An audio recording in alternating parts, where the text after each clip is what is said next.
Ya.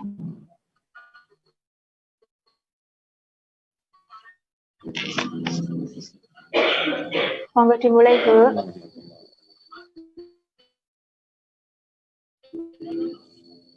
Alhamdulillah wa sayyidina Muhammadin wa ala alihi wa sahbihi.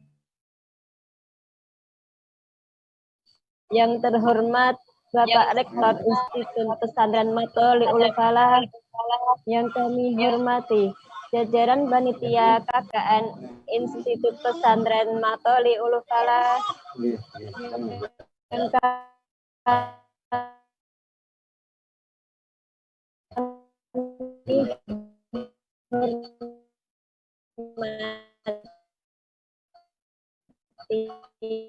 Bapak Ibu Pesantren Matholiul Falah dan yang terhormat Bapak Miftah dan Bapak berdiri hari ini dalam acara webinar. Kedua kalinya sholawat serta salam semoga selalu tercurah ke harimbaan Nabi Agung dengan ucapan Allahumma sholli alaihi Allahumma sholli ala sayyidina Muhammad. Ketika hari ini kami meminta maaf karena ada kendala sebentar tadi. Nah, sebelumnya saya di sini sebagai moderator akan beliau adalah Bapak Miftahul Munif MA, alamat Bleber, Celua, Pati. Riwayat pendidikannya di Perguruan Islam Matholiul Falah, S1 Fakultas Humaniora, Sudan.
Melalui firman Tuhan juga menegaskan perbedaan bukanlah menegaskan bahwa perbedaan bukanlah sebuah halangan atau sebuah hal yang dapat memecah belah.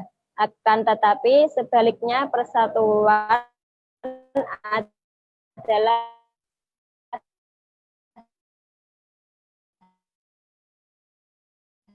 hal yang wajib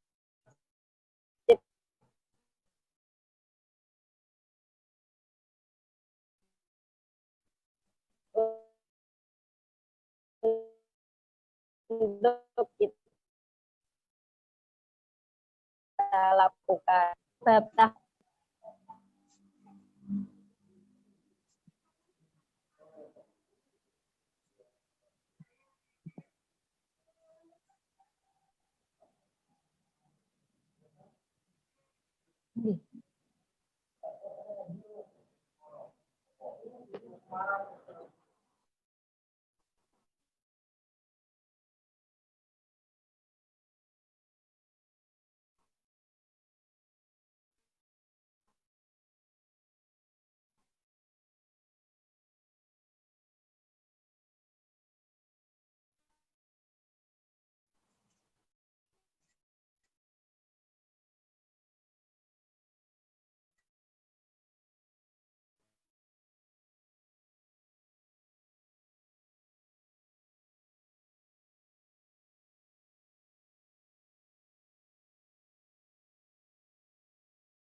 Bapak Rektor Institut Pesantren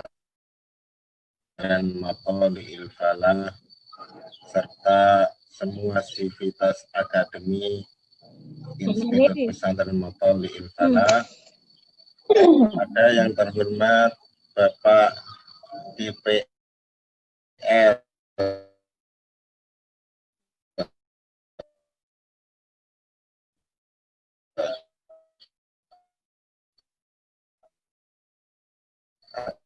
atau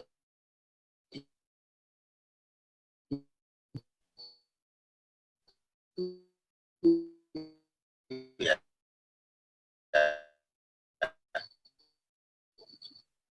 Bapak dimanapun Anda berada. Alhamdulillah pada siang hari ini kita bisa berkumpul di dalam dunia maya untuk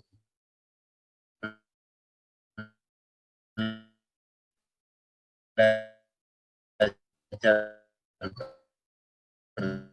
bersama.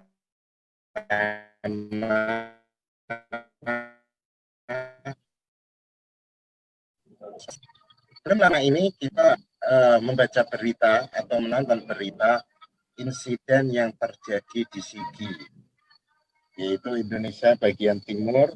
Ada satu keluarga yang dipenggal kepalanya serta dibakar rumahnya oleh sekelompok yang mengatasnamakan Islam. Yang mana keluarga ini adalah keluarga non-muslim yang tinggal di pedalaman, jauh dari kota, tinggal berkelompok bersama tetangga-tetangganya. Ini didatangi sekelompok orang bersenjata, atau kita bisa mengatakan teroris, yang menyatakan bahwa yang mempunyai keyakinan bahwa apa yang dilakukan itu adalah benar dan apa yang dilakukan itu merupakan jihad. Ini belum lama terjadi di negeri kita. Kalau kita lihat lagi di negeri internasional, di Syria, belum lama juga kita mendengar berita bahwa ada seorang ulama sepuh yang umurnya sudah 70 tahun lebih, dan beliau merupakan ulama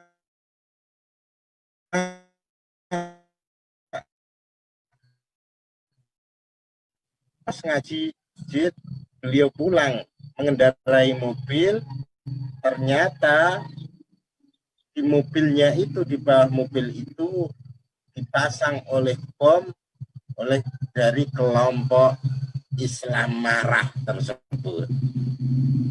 Jadi Islam marah ini tidak pandang bulu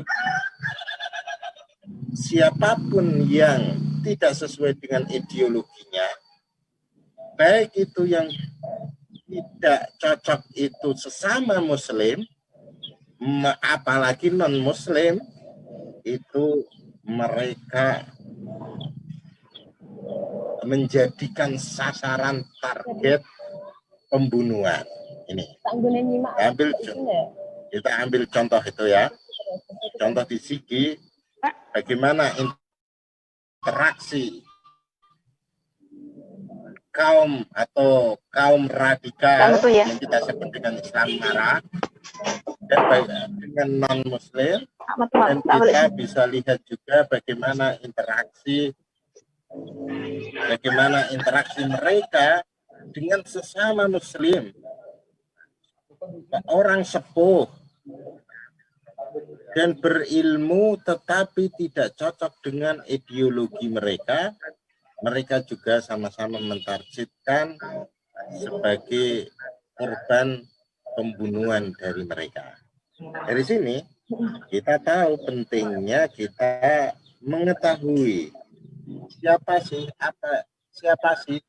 Islam yang ramah itu, atau muslim yang ramah, dan siapa muslim yang marah atau muslim yang mempunyai ideologi, dari ideologi itu mengantarkan kepada sebuah tindakan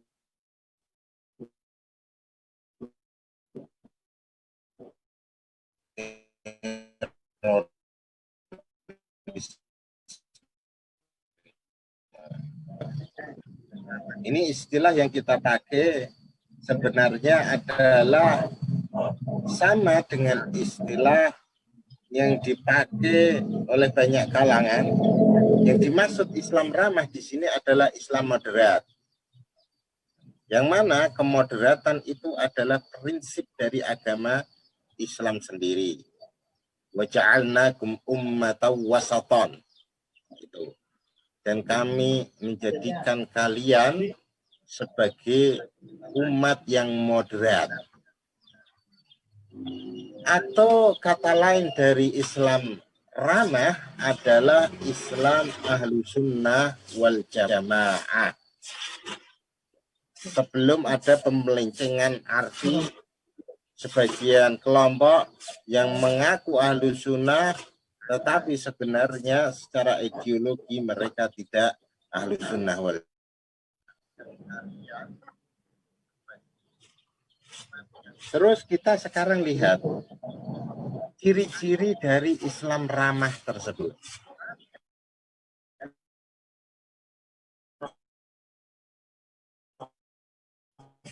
Beragama. ciri-ciri Islam ramah di dalam beragama atau mazhab Islam ramah.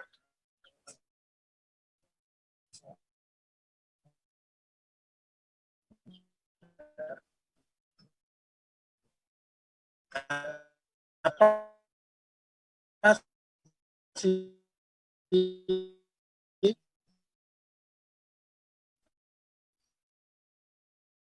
mazhab ciri? Dengan mengetahui ciri-ciri tersebut, maka kaum muslimin mudah memilih bahwa oh ini adalah mazhab Islam yang benar, yaitu mazhab Islam yang ahlu sunnah wal jamaah.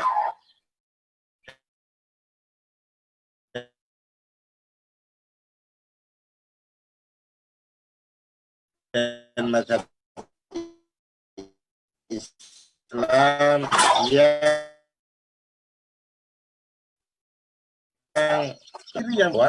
bercirikan teologinya mengikuti Imam Abdul Hasan al-Ash'ari dan Imam Abu Mansur al-Maturidi atau Imam Abu Mansur al-Maturidi, yang mana kedua tokoh ini terkenal dengan Imam Ahlu Sunnah wal Jamaah.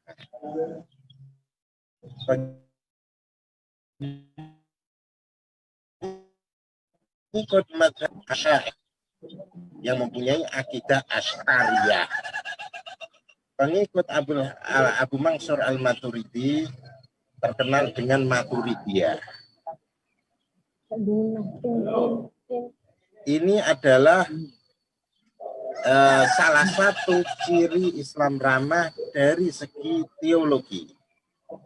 Dari segi teologi, Islam ramah ini menganut teologi Abu Hasan al-Ash'ari atau Abu Mansur al-Maturidi.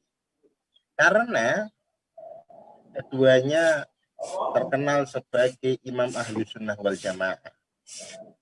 Keduanya beliau berdua telah memilah-milah mana ajaran-ajaran yang tidak terlalu ke kiri dan tidak terlalu ke kanan, yang menggabungkan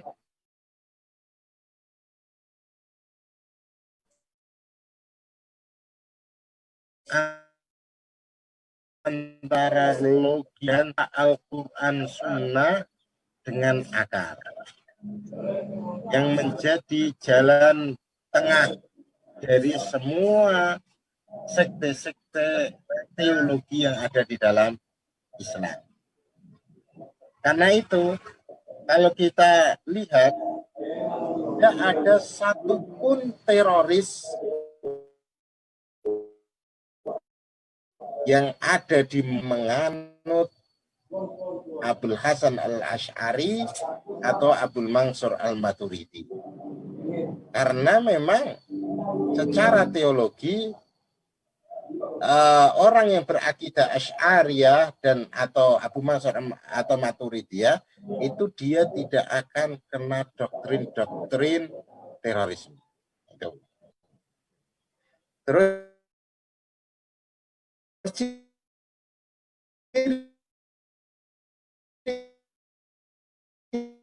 yang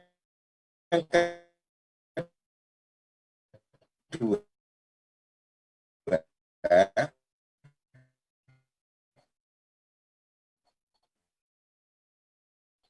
dari ciri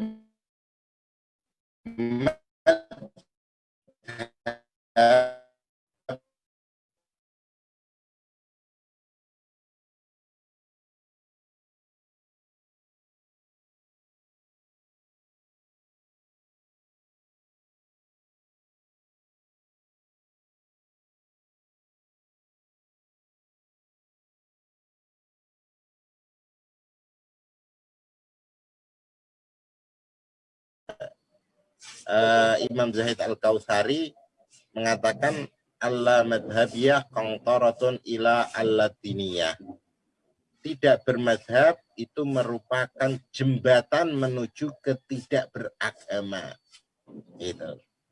Wah, waktu itu orang, wah nggak mungkin ini gini. Ternyata kita lihat orang liberal bahkan sampai yang terjerumus ke ateis. Begitu juga orang radikal itu tidak ada mereka yang bermadhab fikih pada salah satu dari imam empat ini. Terus kita lanjutkan. Ciri Islam ramah di dalam tazkiyatun nafas, yaitu dalam tasawuf adalah mengikuti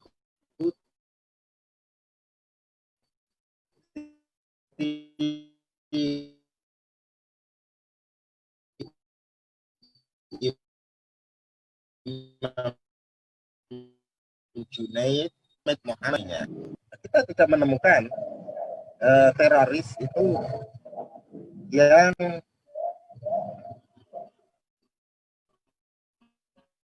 mengikuti tasawuf. Tidak ada satupun teroris yang mengikuti tasawuf. Gitu loh. Bahkan mayoritas atau semua teroris itu menentang tasawuf. Ini. Jadi Anda tidak akan menemukan yang ikut gerakan Islam radikal sebagai seorang sufi. Gitu. Kalau para mujahidin yang benar, jihad yang benar, itu kebanyakan para sufi, mengusir penjajah dan lain-lain, ini kebanyakan adalah ahli tasawuf. Tetapi yang jihad yang disalahpahami oleh kaum teroris, itu tidak ada seorang ahli tasawuf pun yang mengikutinya.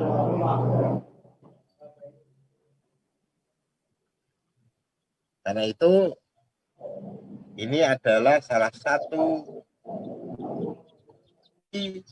Islam ramah. Ini dari segi beragama, bermadzhab agama. Sekarang kita lihat bagaimana ciri Islam ramah dalam politik atau politik Islam ramah. Sebagian kalangan ada yang secara ideologi mengikuti Asy'ariyah, mengikuti Syafi'i dan tasawufnya Imam Ghazali, tetapi secara politik mereka radikal. Ini banyak kita temukan di Indonesia. Karena itu pembahasan politik Islam ramah itu saya sendirikan.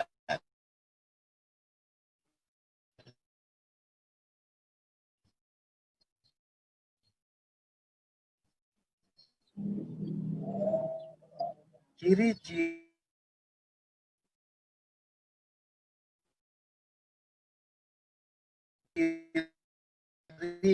Islam ramah di dalam bahwa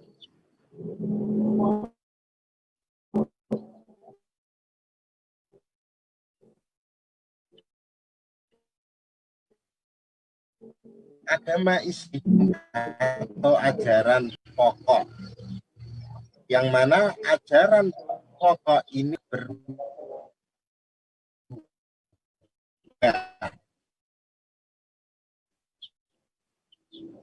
adalah akidah, keimanan kitabnya yang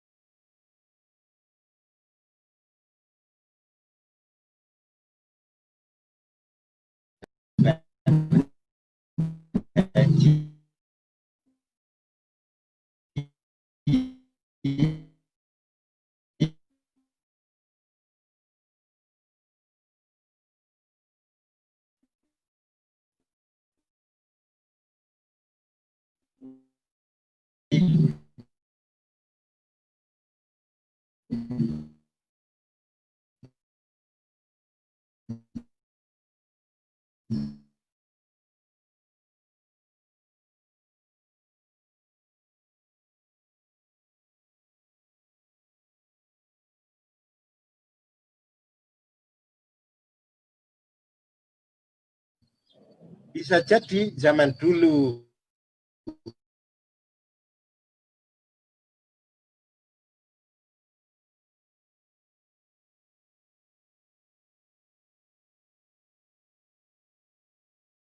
dengan politik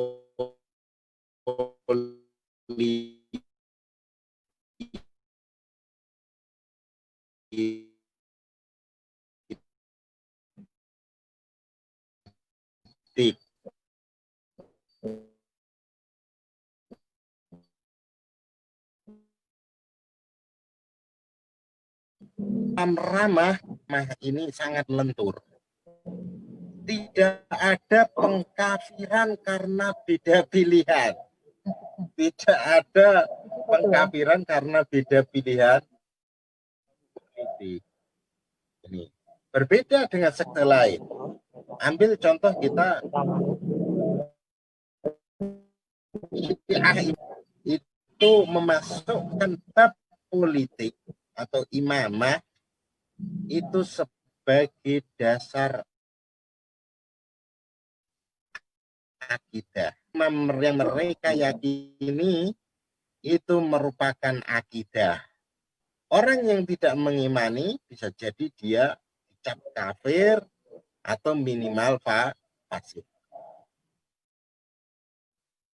Kalau kita Islam ramah tidak semacam itu.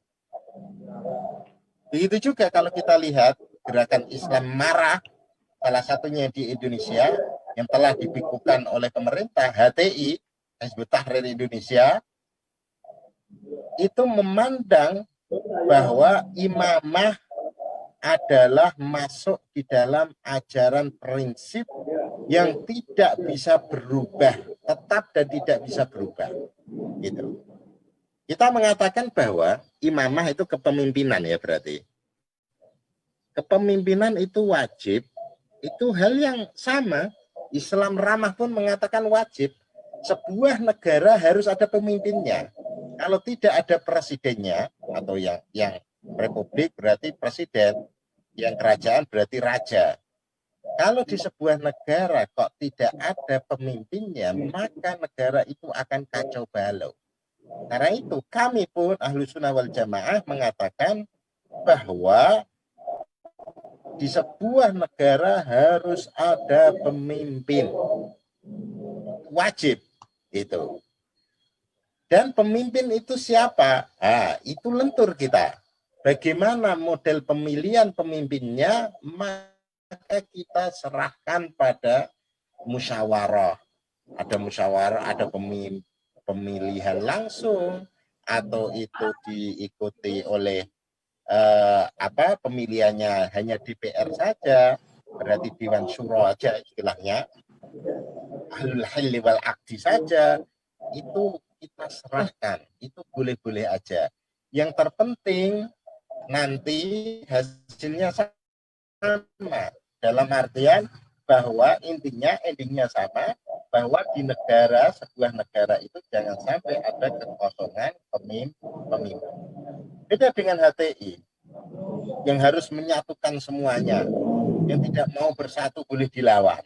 Ini, jadi ini adalah pandangan politik Islam ramah, bahwa politik masuk di dalam kategori ajaran cabang yang bisa berubah dan dinamis. Beda dengan kelompok radikal tadi seperti Syiah, seperti HTI, bahkan ISIS, seperti ISIS, Daesh itu memiliki pandangan bahwa politik itu masuk ajaran prinsip. Gitu. Ini adalah pandangan Islam ramah tentang politik. Sekarang kita masuk pandangan Islam ramah tentang relasi Muslim non-Muslim. Bagaimana Islam ramah ini berinteraksi atau relasi antara Muslim dan non-Muslim dalam perspektif Islam ramah. Setidaknya ada 5 prinsip. Yang pertama adalah bahwa non-Muslim adalah saudara sebangsa. Non-Muslim adalah saudara sebangsa. Yang kedua, dalam teologi berlaku prinsip bagimu agamamu dan bagiku agamaku. Lakum dinukum wali yati. Ini adalah prinsipnya. Yang ketiga, Islam mengajarkan ihsan, yang artinya adalah berbuat baik kepada siapapun termasuk non-muslim. Yang keempat, dalam konteks NKRI, istilah kafir hanya berlaku di ranah privat masing-masing agama. Ranah privat, ranah hati. Dan tidak boleh kita ungkapkan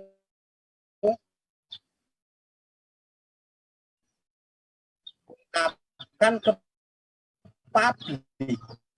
Dalam arti yang gini, saya meyakini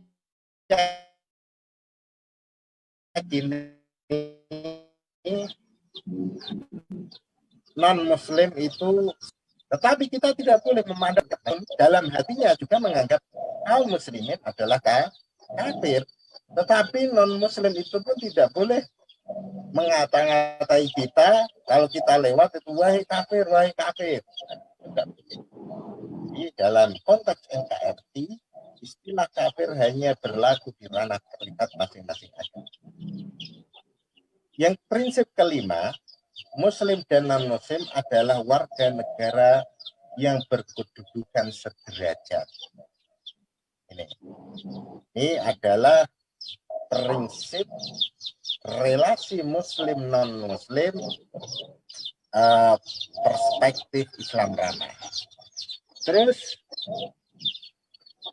Islam ramah itu mempunyai sebuah istilah di dalam persaudaraan bahwa saudara ini ada 3 ya, atau 4 lah itu ya. Yang pertama saudara kandung, ini kerabat atau ini kerabat, maka dia memiliki hak-hak dan kita memiliki kewajiban untuk memenuhi hak-hak mereka. Yang kedua adalah saudara seagama. Yang lebih luas lagi adalah saudara seagama antara muslim dan muslim. Baik sektenya sama maupun sektenya beda. Baik organisasinya sama maupun berbeda. Kalau sesama muslim, maka mempunyai hak-hak tertentu yang harus dipenuhi. Antara NU dan Muhammadiyah, antara NU dan Persis, antara NU dan yang lainnya, sesama muslim mempunyai hak-hak dan kewajiban yang khusus. Lebih luas lagi bahwa ada saudara sebangsa, berarti ini baik muslim maupun non-muslim. Dan yang lebih luas lagi adalah saudara sesama manusia. Kita harus tahu arti saudara itu. Karena persaudaraan itu melebihi pertemanan, kan? Mempunyai hak yang lebih daripada sekedar teman. Kita anggap itu semuanya saudara. Ini kita sudah berbicara tentang Islam ramah. Sekarang kita akan berbicara versusnya, yaitu Islam marah. Karena kita juga harus mengetahui ciri-ciri dari Islam marah. Atau dalam kata lain, Islam radikal, Muslim radikal, atau Muslim khawarij. Maka Islam marah ini bisa kategorikan itu ada, kalau era dulu namanya khawarij, kalau era sekarang kita istilahkan sebagai neo khawarij. atau Khawarij baru. Kalau kita lihat Islam marah dari masa ke masa, maka kita menemukan bahwa pada era Rasulullah SAW itu sudah ada benih-benih Islam garis keras atau Islam radikal ini, yaitu pada kasus Abdullah bin Dzil Khuwaisirah, Abdullah ibn Dzil Khuwaisirah, bahwasanya dikatakan cikal bakal Khawarij berasal dari seorang laki-laki yang memprotes Nabi Muhammad SAW. Jadi Nabi Muhammad SAW sepulang dari Fathu Makkah, Nabi dan pasukannya mengepung kabilah Hawazin dan terlibat perang di lembah Hunain. Nabi mendapatkan rampasan perang yang banyak, yaitu 4.000 on perak, 24.000 ekor onta, 40.000 ekor kambing. Nabi transit di lembah Ji'ronah dan membagikan sebagian perak yang disimpan Bilal. Terus tiba-tiba datang seorang laki-laki yang menegur Nabi Muhammad SAW. Laki-laki itu berkata, "Hai Muhammad, berlakulah adil. Hai Muhammad, berlakulah adil." Oh, kok ada orang laki-laki yang ngaku Muslim berani memprotes Rasulullah SAW dengan kata yang kasar seperti itu. Ya, Rasulullah SAW dikatakan, "Wahai Muhammad, berlakulah adil." Itu. Nabi Muhammad SAW murka dan menjawab, "Celaka. Kalau saya tidak adil, lalu siapa yang adil?" Itu. Seandainya saya tidak adil, niscaya kamu untung dan rugi. Gitu. Kanjeng Nabi Muhammad SAW dikatakan tidak. Bin Dzil Khuwaisirah. Lelaki itu diketahui dalam riwayat lain namanya adalah Abdullah bin Dzil Khuwaisirah. Terus Sayyidina Umar radhiyallahu an ikut marah juga. Terus beliau minta izin pada Rasulullah SAW untuk membunuh laki-laki. Nabi Muhammad SAW menolak dan berkata, "Aku berlindung kepada Allah dari perkataan orang bahwa aku membunuh sahabatku sendiri." Rasulullah SAW tidak mau. Orang ini dan pengikutnya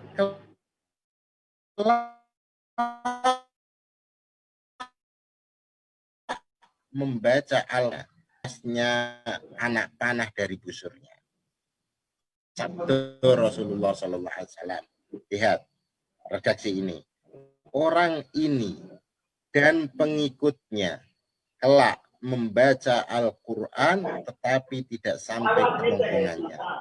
Mereka keluar dari agama seperti lepasnya anak panah dari busurnya. Ini hadis sahih dari Imam Muslim pun meriwayatkan hadis ini dalam Kitab Zakah. Ini. Dalam riwayat lain bahwa orang itu sampai menggeret ridaknya Rasulullah SAW. Digeret ridaknya Rasulullah SAW itu digeret terus berbilang, "Wahai Muhammad, adillah dalam pembagian." Itu. Dan di dalam sebuah riwayat menyebutkan ciri-ciri orang tersebut. Kan lelaki Bani Tamim ini yang namanya Abdullah bin Dzil Khuwaisirah ini dengan sejumlah ciri fisik. Yang pertama adalah ghairul ainain, mata cekung matanya. Musyriful wajbaini, nasijul jabha, menonjol tulang pipi dan dahinya. Katul lihyati, lebat jenggotnya. Makhluk raksi, pelontos kepalanya. Musammirul izari, dan cingkrang celananya. Oh, ini. Saya membaca hadis ini, ketika membaca hadis ini, kalau melihat teman-teman, waktu di Sudan itu juga banyak teman-teman dari Afrika dan lain-lain, yang mempunyai ideologi Islam radikal lah. Walaupun tidak sampai taraf ke teroris. Itu hampir mirip dengan ciri-ciri Abdullah bin Huwaisirah. Dia itu kebanyakan itu pelontos memang. Terus jengkotnya itu, lihyahnya itu tebal sekali. Ini memang sunnah, lebat itu sunnah, jenggot itu sunnah, tetapi ternyata mereka itu mengamalkan sunnah secara kulitnya saja, dalamannya dia tinggalkan. Pakaiannya cingkrang. Saya katakan ini adalah gambaran bagaimana mengamalkan sunnah tetapi dari luarnya saja, penampilan luarnya, tetapi penampilan di dalam dirinya, yaitu sunnah yang paling pokok adalah ar-rahmah, yaitu kasih sayang, terhapus dari dirinya. Ini cikal bakal Islam radikal atau Islam marah ini sudah ada sejak era Rasulullah SAW yang bernama Abdullah bin Huwaisirah. Yang kedua, kita ke era Sayyidina Ali. Di era Sayyidina Ali, setelah peristiwa Perang Siffin itu, ada kelompok yang memisahkan dari Sayyidina Ali, bahkan mengkafirkan Sayyidina Ali dan pengikutnya, dan mengkafirkan Sayyidina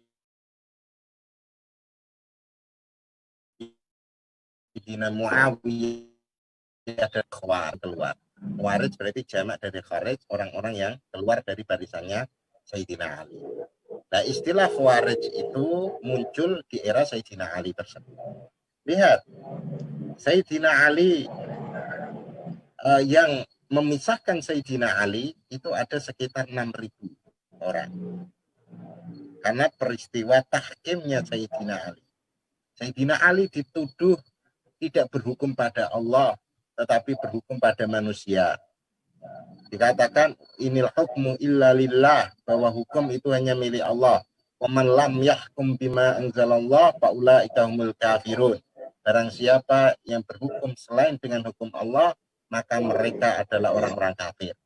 Terus mereka mencacis bahwa Sayyidina Ali kafir, pengikutnya semuanya kafir. Begitu juga Sayyidina Muawiyah kafir, dan semua pengikutnya kafir. Yang Muslim adalah kelompok mereka saja, yaitu ada 6.000 orang tersebut. Nah, dan akhirnya terjadi juga perdebatan antara Ibnu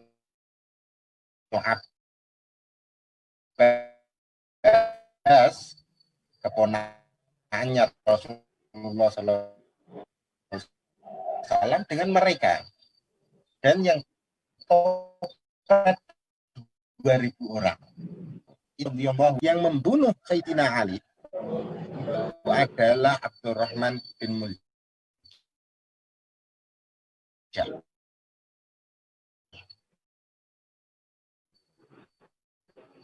Itu seorang Khawarij yang hafal Al-Quran.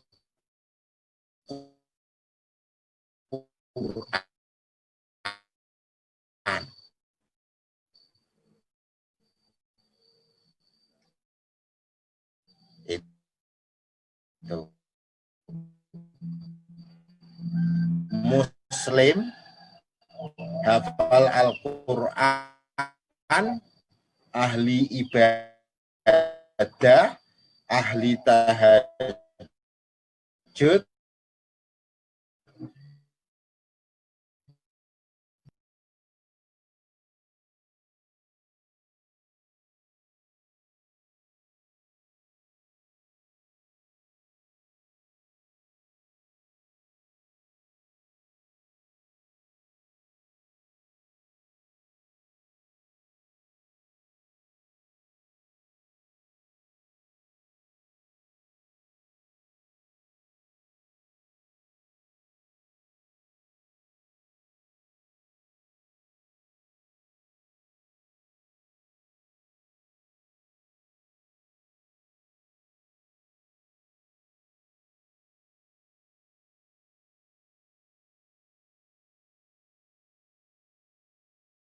Sekian penjelasan dari Bapak Miftahul Munif.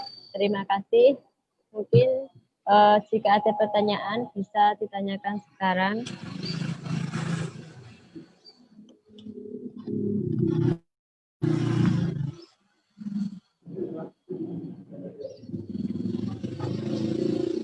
Assalamualaikum warahmatullahi wabarakatuh. Salam. Ya. Selamat siang, Bapak. Terima kasih atas waktunya. Saya Siti Masilah, mahasiswi dari Prodi PIAUD, Pak. Mungkin baru pertama kali ketemu jenengan lewat virtual niki nggih, Pak ya. Nah, salam kenal nggih, Pak nggih. Nah, ini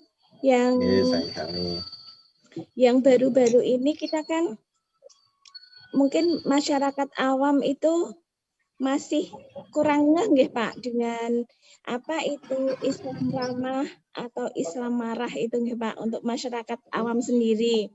Nah, yang saya tanyakan itu kan di saat pandemi seperti ini kan masyarakat itu seperti dalam kondisi terpenjara nggih Pak.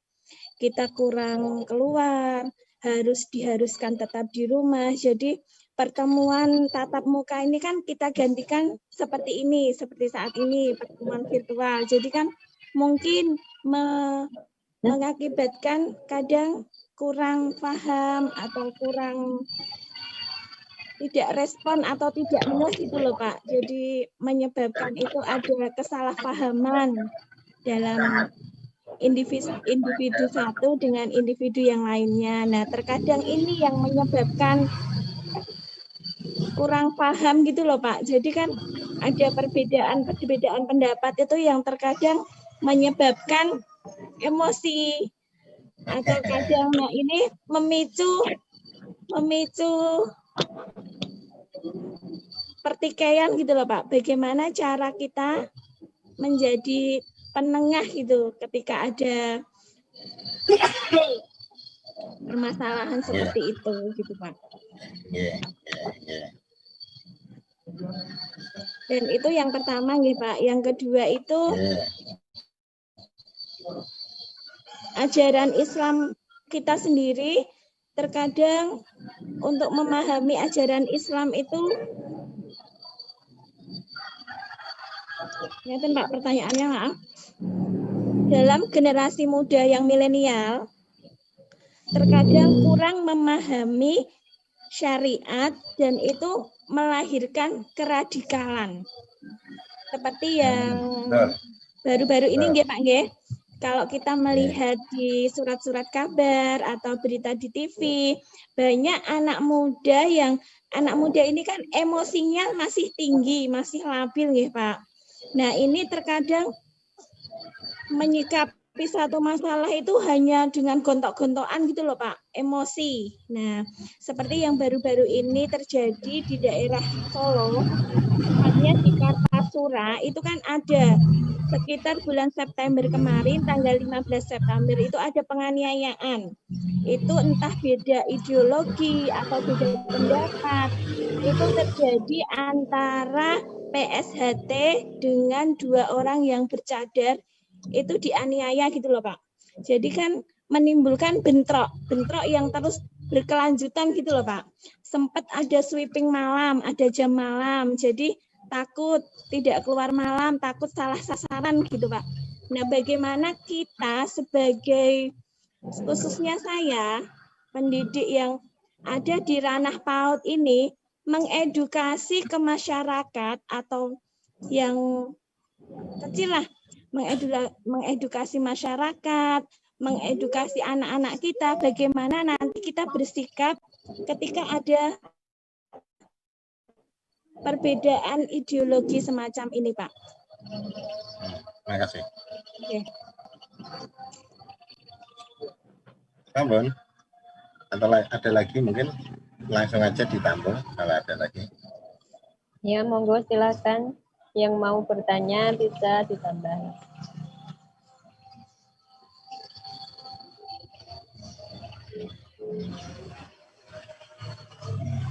Atau mungkin dijawab dulu, Pak. Oh ya, baik. Inti dari pertanyaan pertama gimana tadi? Mungkin inti dari pertanyaan teman tadi itu kan kita sebagai generasi muda, bagaimana kita menyikapi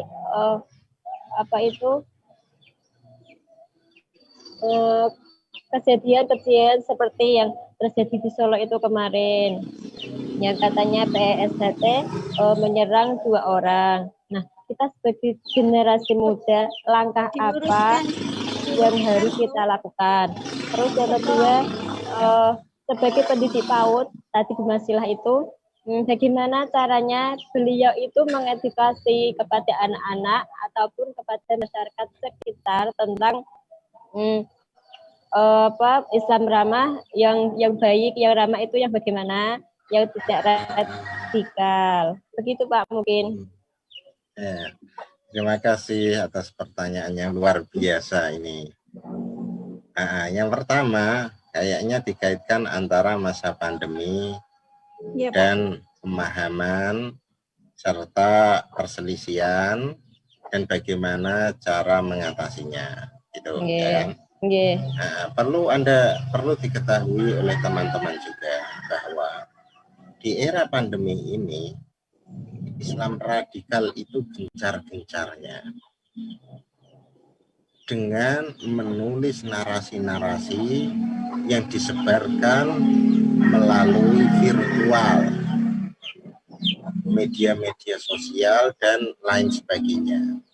Bahkan ada yang meneliti dan mengawasi, itu ditemukan setiap harinya itu dari 2.000 konten mereka, yaitu 2.000 lebih konten Islam marah dari mereka yang dijor-jorkan.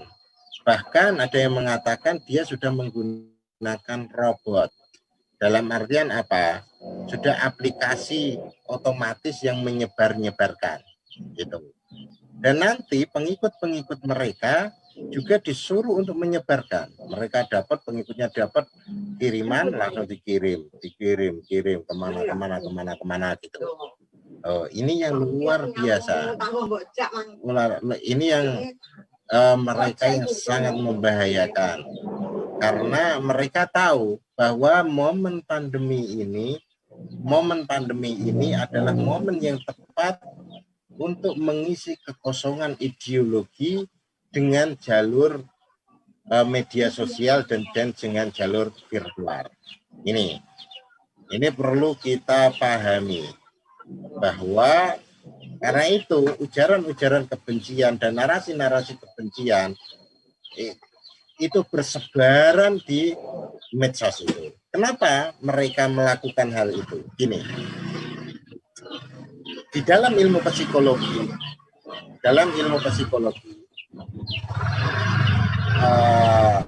kebohongan yang berulang-ulang, ya, narasi-narasi kebohongan yang disebarkan berulang kali dan dibaca orang berulang kali, awalnya diabaikan. Tapi itu kalau sudah kesekian ratus kali atau kesekian puluh kali, bahkan kesekian ratus kali, maka kebohongan tersebut akan diyakini oleh orang yang mendengarkan baca yang berulang-ulang kali tersebut. Mereka tahu bahwa itu adalah bentuk propaganda semacam itu. Karena itu kita temukan banyak sekarang orang tidak tahu masalah apapun, tidak pernah mondok, tidak pernah ngaji, baca Al-Qur'annya juga gelebotan, tetapi tiba-tiba mempermasalahkan soal-soal furu'iyah, soal-soal maulid, soal-soal ini, dan berbicara bahwa ini nggak boleh, atau soal ideologi sebuah negara, ini gini. Itu kita banyak temukan itu. Saya sendiri ada yang kayak gitu. Bilang sama imam masjidnya, sebenarnya saya ini tidak cocok dengan cara sholat Anda karena ada kunut, ada apa. Sedangkan ini dia ya ngaji nggak pernah, nggak pernah apa-apa, tiba-tiba membuat fitnah. Artinya fitnah itu membuat huru hara. Nah, karena itu di dalam mengatasi ini semua, Islam wasatiyah atau Islam ramah, fondasi pertamanya adalah ilmu. Jadi, kenapa orang itu menjadi radikal? Kenapa orang itu menjadi pemarah? Itu karena fondasi keilmuannya kurang. Dari situ, sedangkan yang masuk kepada mereka adalah narasi-narasi Islam marah terus di medsos mereka itu. Dan kiai-kiai yang benar, ustadz-ustadz yang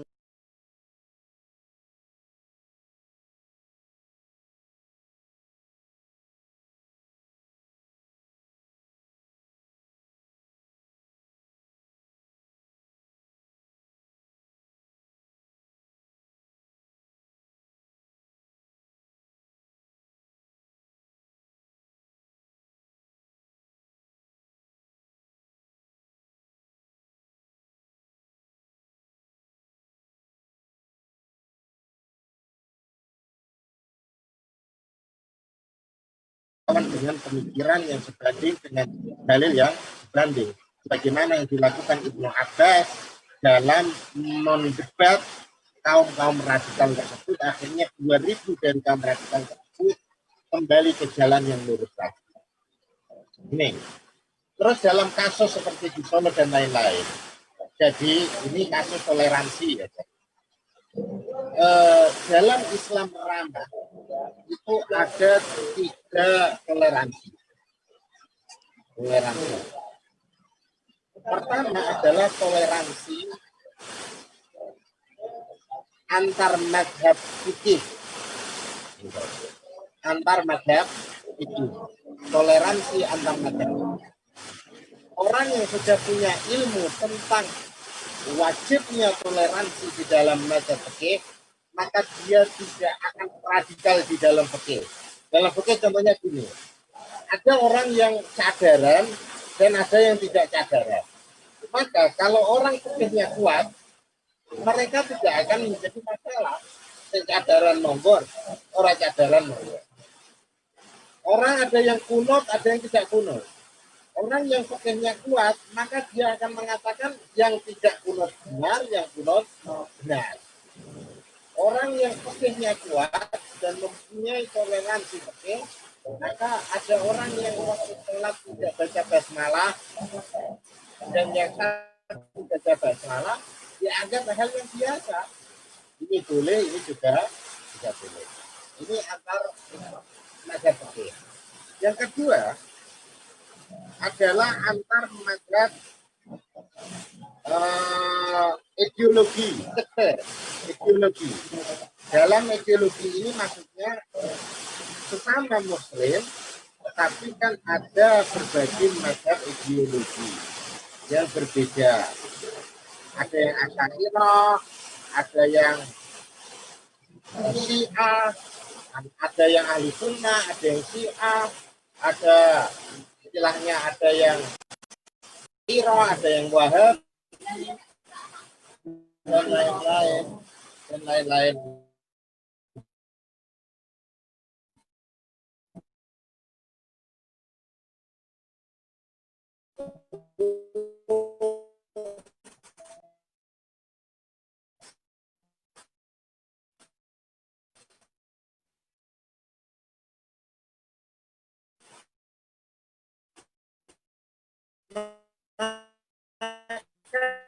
Kita pernah di dalam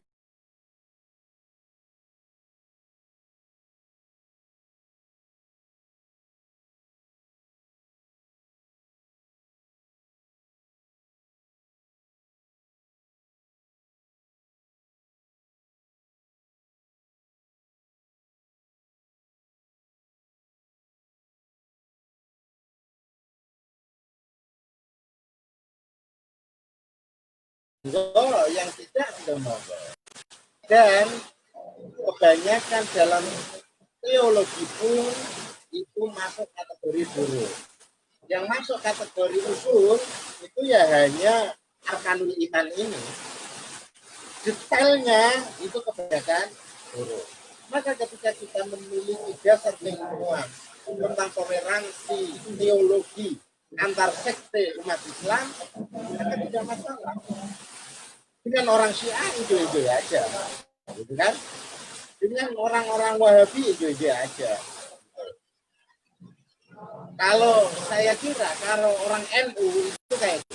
Orang NU dengan Syiah santai aja, dengan Wahabi santai aja. Tetapi mereka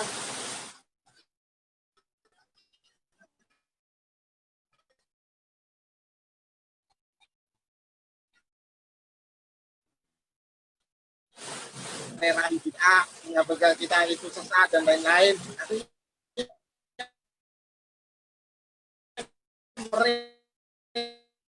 Mereka yang sebenarnya tidak bisa toleransi.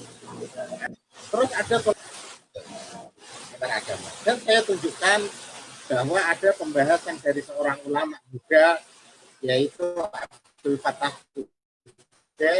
yang menulis 3 toleransi ini dalam 3 buku yang berbeda. Yang pertama adalah toleransi antar mazhab fikih, itu ditulis beliau dalam kitab At-Tamadud, bermadzhab artinya. Yang kedua adalah toleransi antar sekte umat Islam, ila ulfa Islamiyah, jalan menuju Islam. Kitab At-Ta'ayush al-Insani wa Tasamuh ad-Dini, yaitu hidup berdamping dan toleransi agama. Semuanya ditulis oleh Abdul Fattah bin Shalih Qudus al-Yafi'i.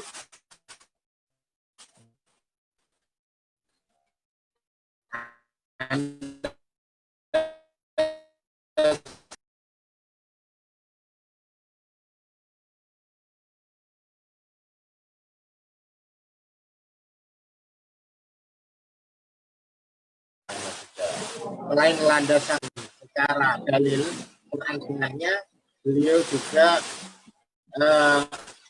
mungkin itu aja cukup. Nah, saya kembalikan ke moderator. Ya, gimana Bu Masila, sudah cukup? Terima kasih Bapak atas jawabannya. Mungkin cukup sekian dari kami. Terima kasih atas penjelasannya, nggih Pak. Mungkin sedikit dari kami. Setelah mendengar penjelasan dari Bapak Munif tadi, bisa kita simpulkan bahwa kita sebagai generasi muda hendaklah memiliki sikap Islam ramah itu tadi. Maksudnya tidak memihak pada yang suatu tokoh, tidak terlalu ke kiri ataupun ke kanan. Patutnya itu kita sebagai generasi muda hendaknya berada di tengah-tengah. Begitu nggih? Yep. Sekian dari kami. Apabila ada kesalahan, mohon maaf. Terima kasih. Semoga bermanfaat. Wassalamualaikum warahmatullahi wabarakatuh. Waalaikumsalam warahmatullahi wabarakatuh. Di foto dulu, foto bersama. Foto bersama, Pak. Nah, operatornya mana? Yang sudah. Itu biar yang tampak semua itu loh fotonya. Kan itu laporanmu. Iya, Pak.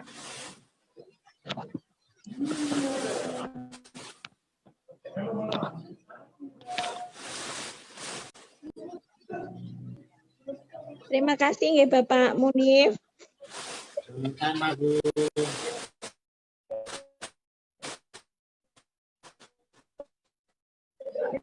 Insya Allah nanti hari Kamis dengan wonten kampus mboten Pak. Nggih, teng kampus insyaallah. Insya Allah.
Terima kasih.